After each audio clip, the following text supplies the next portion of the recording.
Hello, hello, hello, and welcome back to the More Money Podcast. I'm your host, Jessica Morehouse. Welcome back to the show. This is episode 266, in case you're wondering, and I've got quite the guest for you. In this episode, we dive into a topic I've never explored before, and I'm very excited about it. So I have the wonderful Frederick Kaufman on the show to talk about his new book called The Money Plot, A History of Currencies, Power to Enchant, Control, and Manipulate. Yeah. We've never dove into the topic of like the history of money, which is crazy because I've had the show for almost 6 years. How has this not happened? Possibly because there's never been a book that so specifically talks about the history of money. And it's a really great read. And I'm so excited to have Frederick Kaufman on the show. So just in case you don't know, he is an English professor by training and profession, has for the past decade focused his attention on the fiction that is money. His unorthodox insights into the ways of Wall Street have resulted in numerous magazine articles for publications ranging from Scientific American to Wired to Foreign Policy to Harper's, as well as television appearances on NBC, Bloomberg, Fox Business Network, and Democracy Now!, and invitations to lecture in both the United States and Europe, including an address to the General Assembly of the United Nations. And this is his fourth book. Yeah, this guy knows his stuff. And it was such a treat, honestly, to talk with someone who's literally spent the past several years diving into this topic of money and currency and where did it start? How has it evolved? It's fascinating, guys. It is fascinating. So you're going to love this episode. But before I get to that interview with Frederick, just a few words about this episode's podcast sponsor. This episode of the More Money Podcast is supported by TurboTax Canada. I know most people aren't like me and spend the first week of the new year getting their tax stuff in order just for fun. Yes, I know I'm weird. But the fact is, it's tax season once again, and that means you need to decide how you're going to file your taxes this year. As I tell almost everyone who asks me, if you want a practically seamless way to get your taxes done, tax software is the way to go. And TurboTax has really upped their game this year because no matter your tax situation, they can help. You've got super simple taxes? Awesome. You can file with TurboTax for free. Want a tax expert to assist you and review your return before you file it? No problem. Check out their assist and review option. Or want to just hand all your documents over to an expert so they can do it for you and save you the headache? Well, you're in luck. TurboTax offers TurboTax Live full service, in which a tax professional will complete and file your return for you, no matter if you're an employee with a side hustle, or fully self-employed like me. Now, that's sure to give you a little lift this tax season. It has never been easier to get your taxes done with TurboTax, so what are you waiting for? Start your return today and get 20% off any TurboTax Assist and Review or full service product by visiting jessicamorehouse.com/TurboTax or by checking out the special link in the show notes for this episode. Once again, to save 20% off with any TurboTax Assist and Review or full service product, visit jessicamorehouse.com/TurboTax.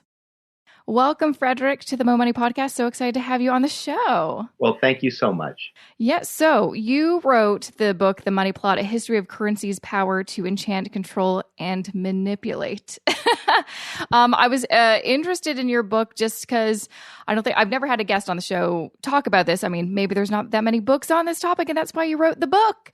But it's a very specific look at a part of money. Typically, I have people on the show talking about, the management of money, but not so much the history and the philosophy. So I want to start kind of with, can you share a little bit what made you want to write this book? There's so many things that brought me to it. But really, to cut to the chase, I became very fascinated with Nixon floating the dollar in 1971 and the idea that in that infamous weekend on Friday the 13th of August, 1971, when Nixon and his administration and John Connally, his Treasury Secretary, realized that there was not enough gold in the Federal Reserve to cover all the dollars out there in circulation. In fact, they were outnumbered by a ratio of about 7-1. And it was at that point that England and Canada and Switzerland and a number of other countries, notably France, wanted to redeem the dollars that they were holding in their sovereign banks for gold at a rate of $35 an ounce, which was how it had been set since the 1940s.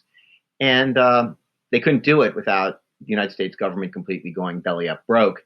And so Nixon got on national television 2 days later on Sunday, the 15th of August, 1971, and simply said, the dollar is no longer convertible into gold. Well, then, what was the dollar? I was fascinated by that idea. What was the dollar? And I realized at that point that really the dollar was just a story. What we in English departments call a narrative, because I'm an English professor. And so this kind of really compelled me, because if a dollar were a story, I thought it should act like a story. So in other words, it should have a plot, the money plot, for instance. And I thought it was kind of a kooky, wacky idea that I had just come up with. And so I sat down to talk to some of my friends who were economists and, ex-Treasury secretaries. And I said to them, you know what I realized? I realized money is a fiction. And they were like, yeah, we know that. And so that's kind of, and so I was like, well, okay. And I originally pitched the book as a book about that weekend at Camp David and back in Washington, D.C., but it just kind of grew until, it is a history, and it went back 60,000 years. It looks into the future. This book took me 7 years to write. Don't tell anybody, but that's way too long for a book. And I really got lost in the K-hole of the medieval period for about 2 years, because honestly, when it comes to money, that's the room where it happened. Interesting. Yeah. I mean, reading the book, it is in depth. I mean, it really goes deep and detailed. And I mean, I learned a ton that I didn't know. I mean, I've never really studied like the history of money in this context. And it's fascinating. I think the most I learned back in school was before there was currency, we traded, goods for other goods. That's pretty much, I think, what most people kind of know. And of course, it turns out that that's not true. That was one of the first things that was shocking to me. It's like, well, right. Obviously, before money, there was barter. Because that's what Adam Smith told us in The Wealth of Nations that he published in 1776. But as it turns out, once again, this is widely debunked. Nobody who actually studies money takes that seriously at all. And this happened because in the early 20th century, in the late 19th century, a lot of ethnographers and anthropologists went out to actually say, okay, let's find some barter economies. Let's see how it works. And they went to all these quote unquote primitive locations across the planet. And everywhere they went, they were like, oh yes, we're using bird seeds, or we're using shells or rocks or whatever it happened to be, jars, gongs. There was always a symbolic representation that was their unit of value, right? That there was their unit of account, that there was a store of value. And there's an entire field of what's called pre-market economics. So before there were markets, there were money. And it's really not to Adam Smith's fault. He, his brilliant theory of money and labor and capital and markets was born when England was a land of shopkeepers. And so all around him, this is what he saw, was this massive exchange, and he was able to see through the chaos. But in fact, money is a lot older than markets. Yeah, that was something new I learned. Because again, I remember just learning about like the fur trades and the Hudson Bay and all that kind of stuff. And that was, so I'm like, oh, okay, so that was that. And then there was currency all of a sudden. But it was fascinating to know that, no, thousands of years ago, there was always some type of currency, which makes sense. Because when you think about the concept of trading, I'm like, so you have some sort of good and you have to find a customer that fits exactly what you want to get from them, and they're going to exchange, that for your potatoes or something like that. It doesn't make sense.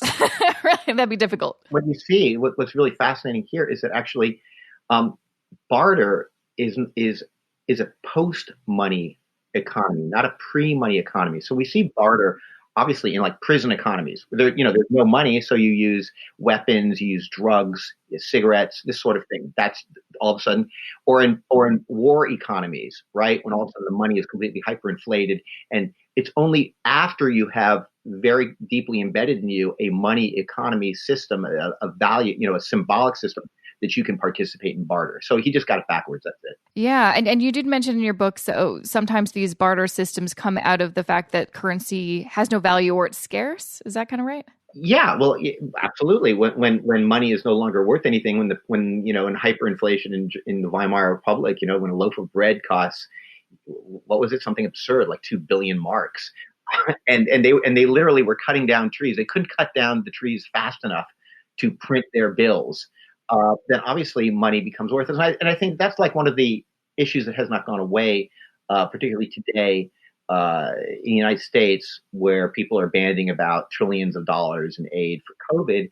And a lot of others are very concerned that if we just go to the printing press whenever we need, that there will be hyperinflation and that the value of the dollar will tank. And of course, there are all sorts of bizarre global, recriminations and what would happen. But I don't think that's the case. I'm not an economist, but that is not something that concerns me at this point. Mm-hmm.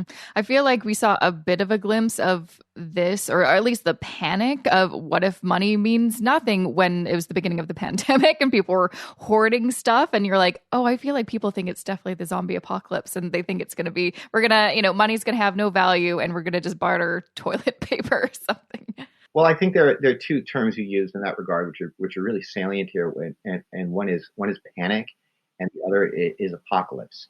Because you realize that most people are like, oh, my money is going to be worthless. I'm going to hoard toilet paper.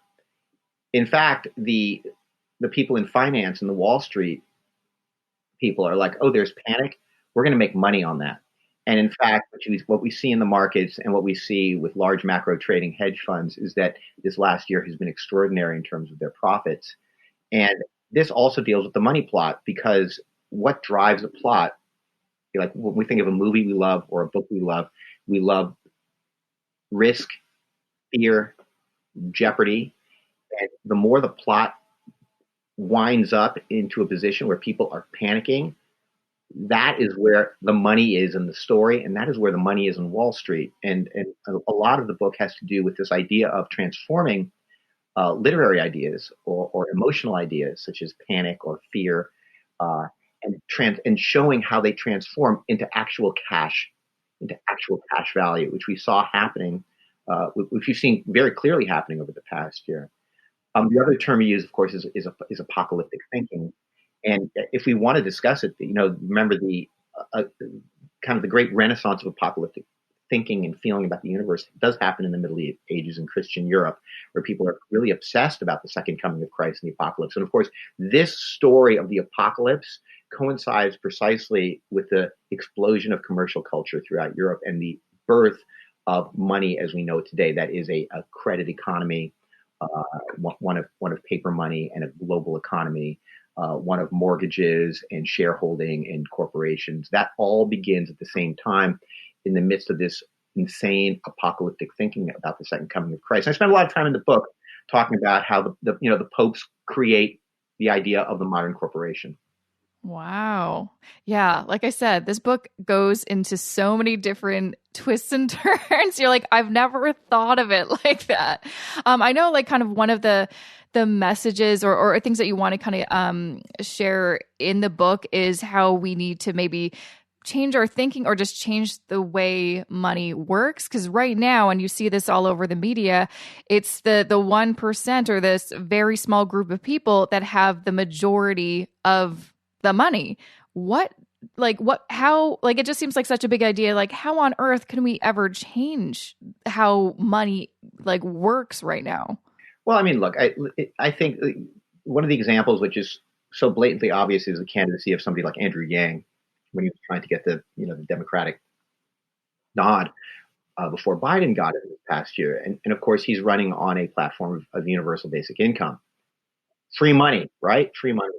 And if you really think about it, 40, 50 years ago in the 1960s, 70s, or 80s, he would have never even said such a thing in public. He would have been branded a communist and thrown out of town, right? But all of a sudden, he's being taken rather seriously, and there's a very strong sense that in fact there is some sort of basic equity that we all deserve. And then what is money? Money is not just this monomaniacal market-based idea. That's a really a deformation that's happened in the past 200 years about other things that money also includes. And so just, for instance, think about it, the idea of a universal right to education for girls and boys up until about 12th grade. Well, that's called public school, right? And that's free. And that's a fairly new and progressive idea.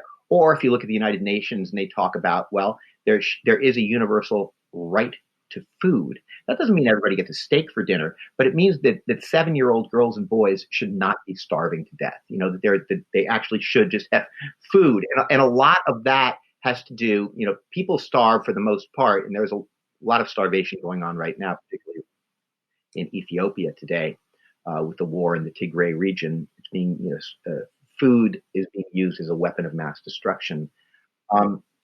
There is really the issue with food is not the presence or absence of it, but the money to buy the food. And so money and food have always been very closely related. Early money, of course, being not only livestock, but grain, which are both remain at the basis of the modern derivatives market. Mm-hmm, mm-hmm. Yeah, no, I feel like, I'm based in Canada, so we definitely have a different system than the US. Like, for instance, healthcare is the big thing. Everyone has a right to healthcare, no matter what. And, it seems radical in the US, not so much in Canada. We're like, yeah, we've had it. It's fine. Nothing's changed. It's great, actually. But the thought of universal basic income, that's definitely been more in conversation. Why do you feel like so many people, even people that are, they don't have a lot of money, that are still against the idea of something like universal basic income, where the idea is like, well, don't you want your brothers and sisters, your neighbors, to have their kind of needs met? Why do people are, rich or poor, against an idea like this, do you think? That is an excellent question. I think this has to do with, really, I think it has more to do with politics than it does with economics. I think people, I really think in America, for instance, that trick that you're talking about of making people who could actually use universal basic income identifying with somebody whose platform is they will never get it, really happened with Ronald Reagan. And he was able to all of a sudden make people identify with him as a charismatic leader. And same thing we saw with Donald Trump, which is people are like, I want to be that billionaire. I'm only one step away from being that billionaire. And this has to do ultimately with really the cohesion of a society. And I think what's missing about a lot of people's understanding of money is that money is not simply in that kind of Ayn Rand idea of, I'm going to take mine, and it's a big fight. If you look at the history of money, and if you look, all the way through, what you see is that money it only happens within a cohesive cultural unit. Like, the first money comes from ancient Africa in Kenya, and people are agreeing. And of course, 40,000 years ago, 60,000 years ago, human society is already extremely advanced. There's wedding ritual, there is funeral ritual, there is all sorts of symbolic ideas and mythology and within those very cohesive cultures, that's when we start seeing these first trinkets, symbolic beads, all of these things which are clearly made to secure the future, which are made to mitigate risk, things that can help us speculate about what will happen in the future, gift economies, funeral economies, economies where people pay fees to join secret societies. All of this has to do with a cohesive social unit, right? That, to a great extent, has been lost post Adam Smith with this idea of everybody against each other, vying for who will get the most. And that really came to the fore, as we know, in the 1980s with this notion of greed is good and the Gordon geckos. And I think and certainly we saw a lot of the credit markets and banking markets opened up, not just by Reagan, but by Clinton. We saw that collapse in 2008 and 2011. And so money is in a very interesting moment of transition right now, particularly with not, gold and silver and metals and commodities used to be our basic store of value. But now we're opening up, obviously, to ideas of cryptocurrencies as being the store of value. And this, to a great extent, shows the essential fictive nature of money. Yeah, I wanted to bring up cryptocurrency. I was trying to find the right time, so since you mentioned it, it's now it's been around for a little while. It's not such a new idea, but still people, even like myself, it kind of freaks me out. It kind of freaks me out, and probably because it's something new. What are your thoughts on the idea of this completely digital and completely new, non kind of centralized currency called cryptocurrency? And there's so many different ones. It seems just so massive. And I think it's probably because we're still at the very beginning of it. Well, look, when I first started writing this book, and people asked me what I was writing about, I would say, "Oh, you're going to be writing about crypto. Crypto's the new thing." And from a very, very early point in terms of my understanding of this, crypto is actually a very old thing. There's actually nothing really new about it except the form, right? The technological form. Money has always been a code. Money has always been an algorithm. Money has always been something which is a way of assuring our path from the present to the future. Okay, so one of the key things about crypto is that the original batch, the Genesis block, appears in 2009. At the same time as the Genesis block appears, there's also the idea that in 2140, the last batch will appear. So like a lot of money, there's this idea of this tick-tock of time going to a set time in the future when it will be over. So in a way, crypto is kind of like a mortgage. When you sign the mortgage and you start paying into it, you already know exactly what the last date is. Or the same thing like when you pay your rent. You pay the rent at the first day of the month, but that's to pay you to the last day of the month. So everything is then counted in reverse. The dollar is really crypto. I mean, if you really think about the dollar, really only 5% of currency in the world actually exists in any physical form anyway. Yeah, so it's like we think we have this fantasy of money under the mattress. The banks, of course, in fact, don't hold your money. In fact, the banks hold negative balances every time. When you put your money in the bank owes you that money.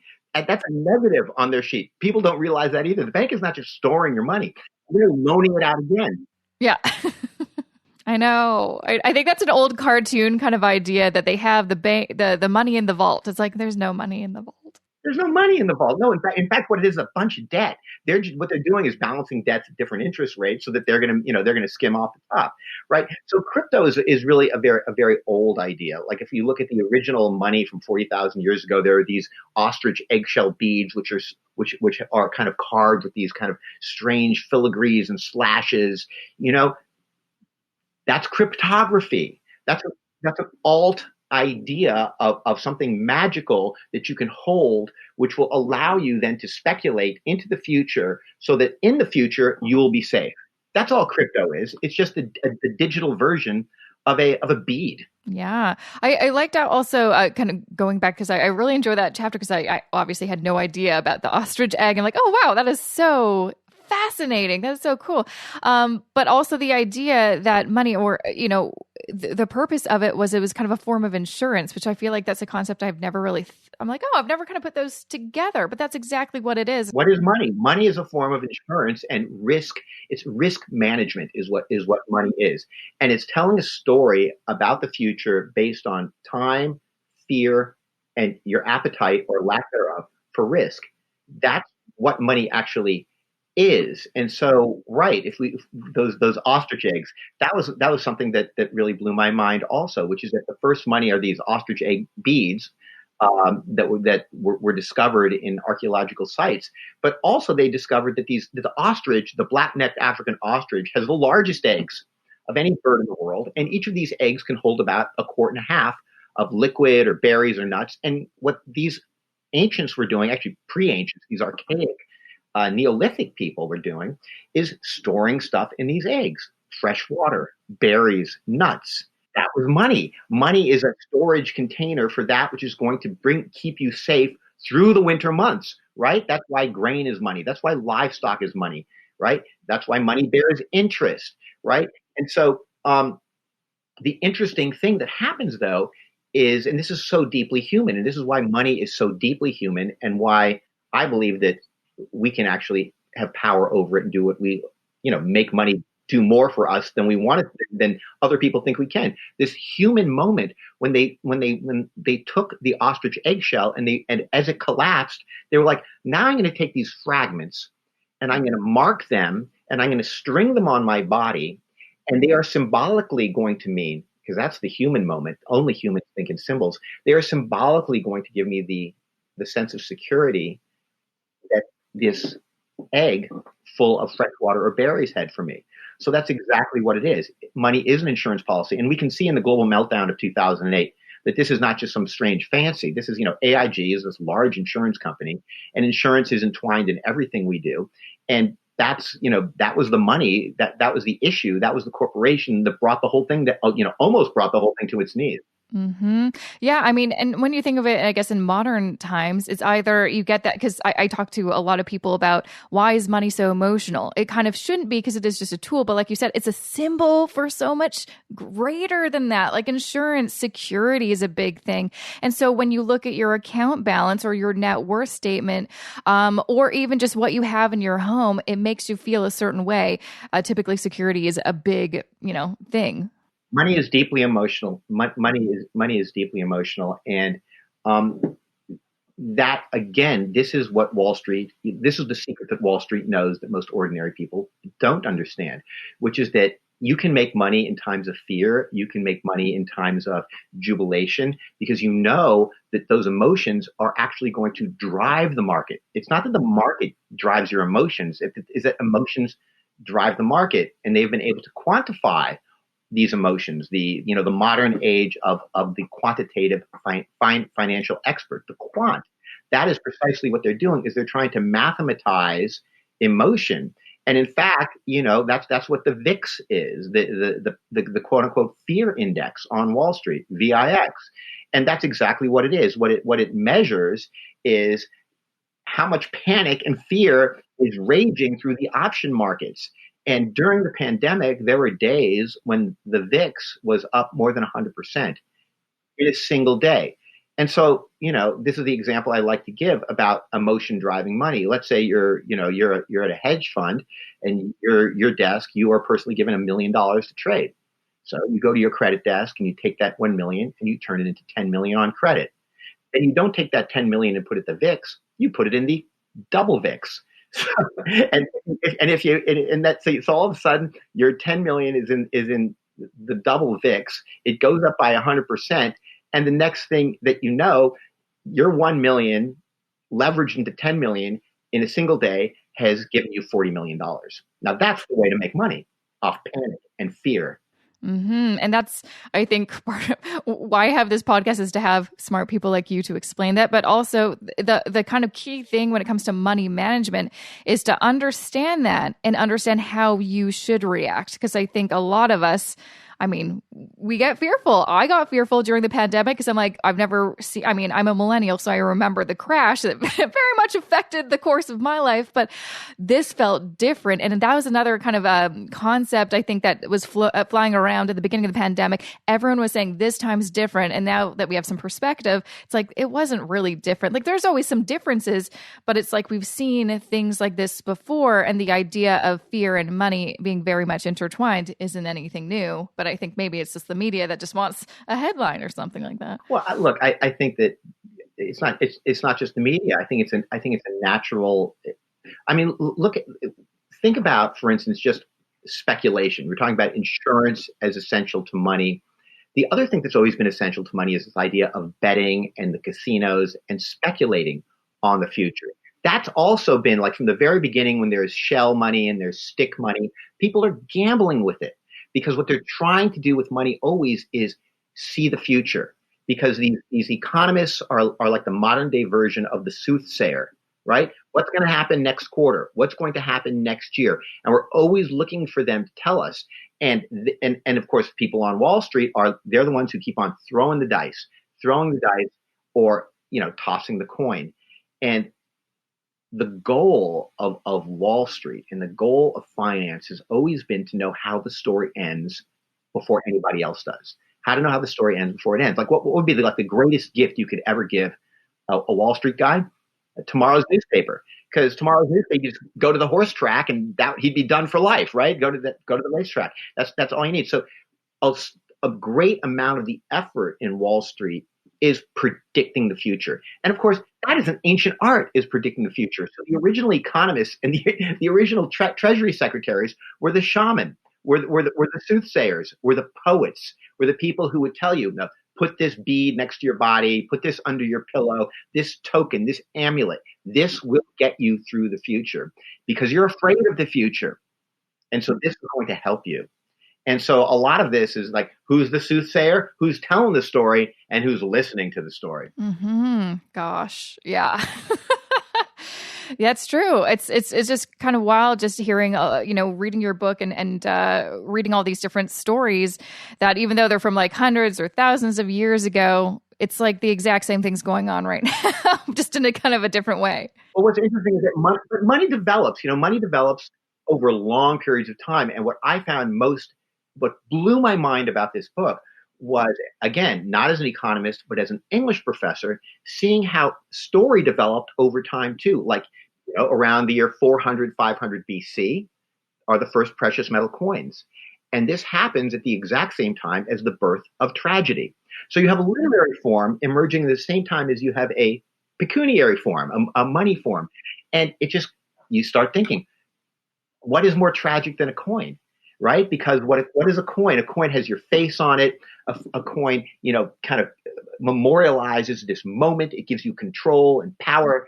And then the next thing you know, in about 20 years, you melt it down, somebody else's face is on it. Yeah. Whoa. But I saw this again and again and again, even to the point of postmodern novel, post-structuralist thinking about, all these English terms have exact equivalent in what is going on in the history of money at the same time.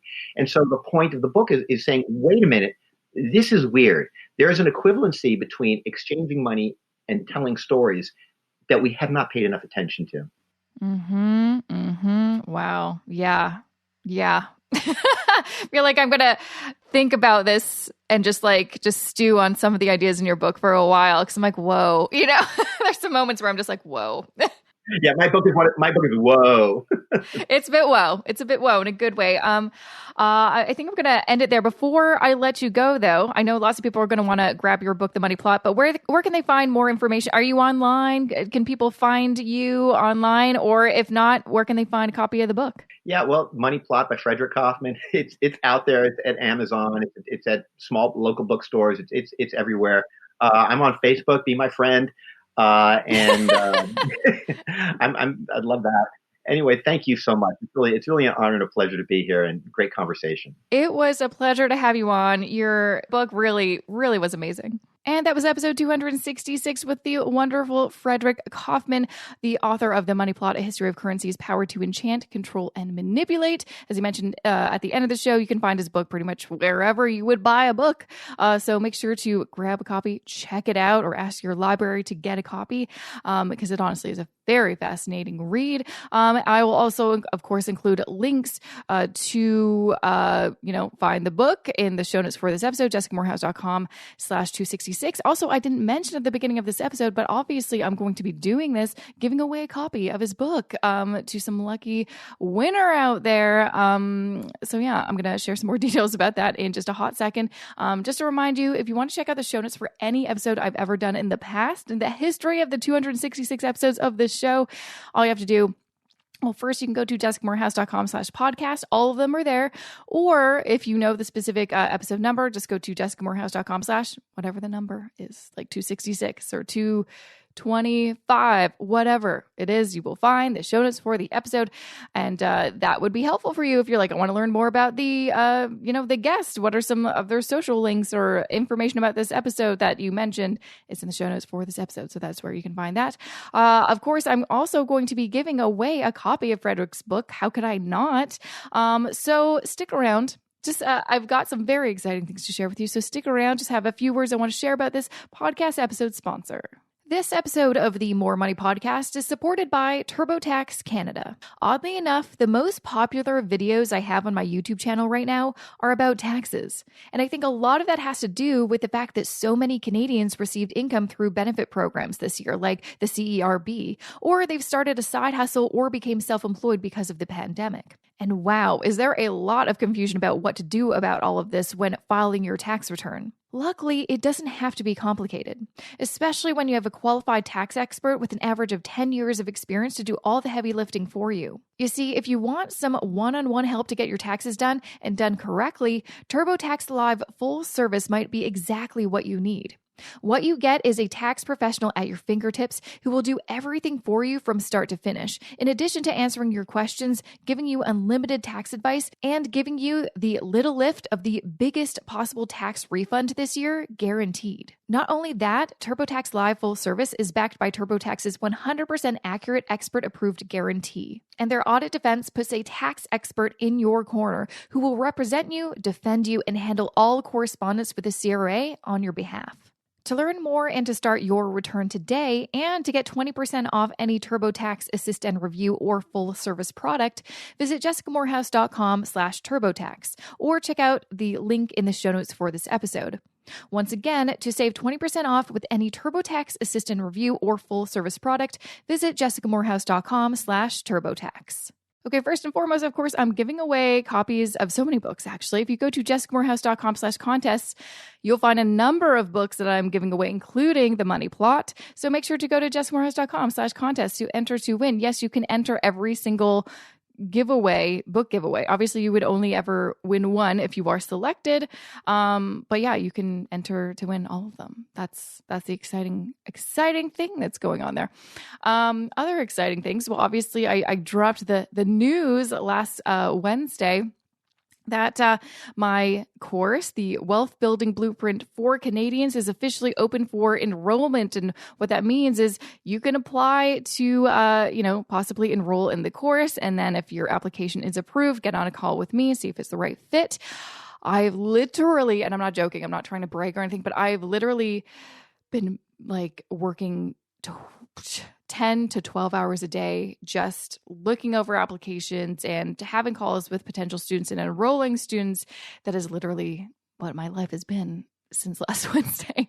I didn't expect the really big response. I'm pleased. I'm not mad about it. Not mad about it at all. But yeah, I feel like some people forget it's just a one-woman show over here. I do not have an assistant. Maybe in the future, I just feel like I'm not at that point yet. And I kind of like keeping things simple and small, and I like doing it all myself.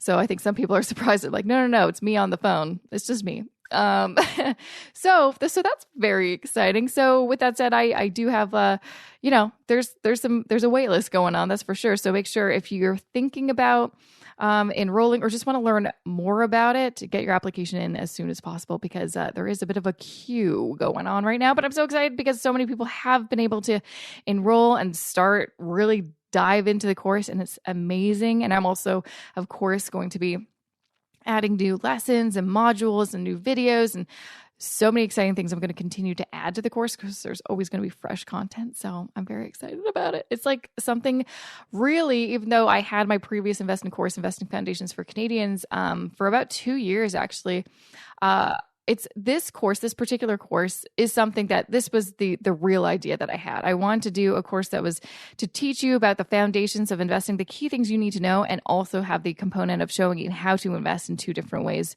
using a robo-advisor or going self-directed as a DIY investor. And this is kind of finally it. So I feel like this course in its form as it is now is kind of like, it's been in the making for 3 years, and it feels good. It feels good, Also, it's kept my mind occupied as we continue to be in lockdown, and nothing has really changed in this pandemic world. So if you want a distraction, maybe signing up for my course would help. Anyway, so that's that little bit of self-promo. What else do I have going on? I feel like that is pretty much it. Honestly, that's kind of what's been taking up all of my energy and time.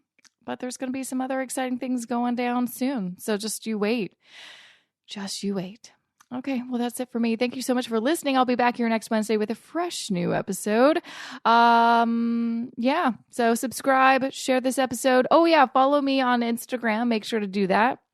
I'm at Jessica I. Morehouse. You can also follow this show on Twitter and Instagram Instagram is at More Money Podcast and Twitter is at More Money Pod. Check it out. And that's it. Thanks so much. I will check you next week with a fresh new episode of the show.